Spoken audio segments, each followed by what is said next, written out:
Now, here to continue the conversation around the Fed's path for monetary policy, we have Robert Kaplan, former president and CEO of the Federal Reserve Bank of Dallas. Robert, it is good to see you. Maybe we'll just start here, Robert. Your reaction to the statement, what'd you make of it? They want to leave their options open. I think they want to make sure that the market doesn't believe too strongly that they're going to cut in March. And I think they're setting the stage for making a decision in either March or May that they will do their first cut. But they're giving themselves more time to see a couple of more inflation reports and make sure inflation progress is sustained. Robert, I have to ask, since we have you here, do you miss it? You know, how hard is it in that room coming to a consensus, not just on the decision, but kind of the discussion around it? You know, what do you think people maybe don't understand about this whole process? The Fed is a little bit like a super tanker, meaning you don't, unless it's a crisis, you deliberate, you try to telegraph the way you're thinking about things, and then you act.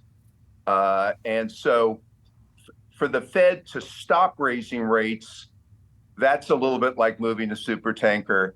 To start cutting rates, it wants to be confident. And I would want to be confident that inflation progress that's been hard-earned has been sustained. But once it starts cutting, it may wind up cutting more than people think. But changing direction, think of a super tanker, it takes a little bit of time to change direction. And Robert, sticking with inflation there, you know, the Fed wants to obviously get back to that 2% target, and then importantly, right, stay there. We've had some economists come on the show, Robert, who say, you know, that actually might be tougher than some are estimating. What do you think? Listen, deglobalization raises costs. The energy transition is expensive. And the big thing I'd point out that isn't being discussed enough, while monetary policy is very restrictive, fiscal policy is historically stimulative. The Inflation Reduction Act projects, Infrastructure Act projects, the unspent ARPA money, American Rescue Act. And so the demand around the country from these projects for goods, services, but particularly workers, is having, I believe, a real impact on the service sector, and why you see service and sector inflation somewhat sticky. And it's the reason the economy is this resilient.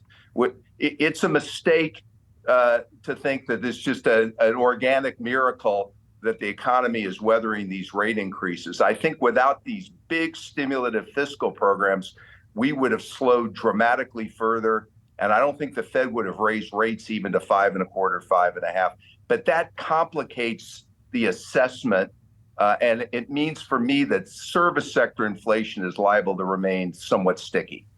And is that, do you believe, what the Fed means when it says it needs greater confidence that we're going to see that sustainable rate below 2%? I mean, what are they looking at there? What are they talking about?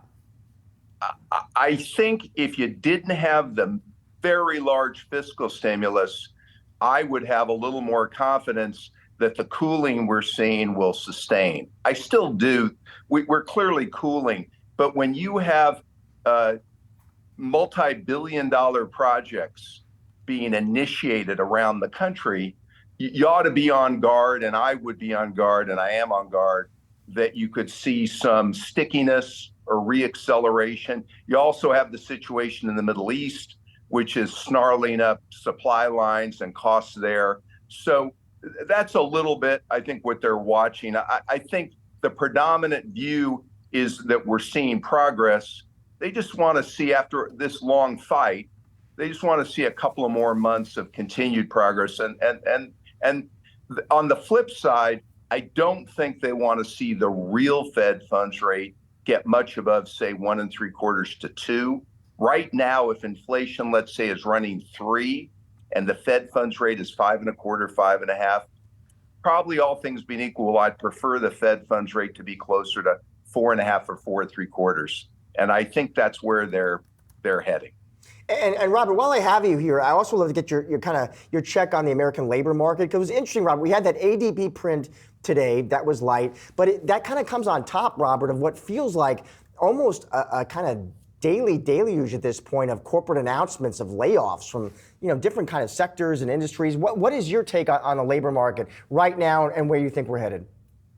So the goods sector is probably disinflating and is weaker. Anything interest rate sensitive is being affected. If you're a business, you're sensitive to keeping inventory because rates are high. Having said that, you've seen the government spending share of GDP is significant. And again, these new projects for infrastructure, battery plants, other projects that are being initiated by or facilitated by the government, that increases demand for workers. So while certain companies are laying off, I can tell you as I travel around the country, when the new project is being announced in a city or a town, it creates, it's like a boulder being dropped in a pond. It affects the entire labor market there. That counterforce is why, despite the layoffs, you're seeing resiliency in the labor market. So put it all together for us. Do you think there will be 6 cuts this year, 4 cuts? I mean, you mentioned that once they start, it might go further than people thought. So what are you projecting? But my own sense is, as a business person, I don't think it's that important whether it's 4 or 5 or 6 or the exact timing. The sense that's very important, as I see, is that rates aren't going up. They're going to go down. I think there's a lot of confidence, and I have a lot of confidence that 2 years from now, the Fed funds rate will be around 3.25. My guess is for this year, the Fed will start a little later than people might hope, but it may wind up doing more, certainly than the dot plot of December, which said 3 rate drops. I think they'll start a little later than March, maybe in May. But my guess is they'll do more than 3, and it may be 3, 4, or 5. And finally, another sort of insidey question, if you'll indulge us. We got a presidential election this year. And of course, the Fed does not want to be seen as favoring one scenario over the other. So how does that feed into everything? So having been there during 2 elections now, 16 and 20, I mean, what you try to do is think what is the right thing to do for the economy? You screen out political considerations or political influence. I think the one thing you would do is, as you approach the election, I think I'd be careful not to want to make unnecessary moves or abrupt moves. But I think, setting that aside, I think the Fed will try to play it straight without regard to what's going on in the political situation. Robert Kaplan, really great insight. Thank you so much. Really appreciate it.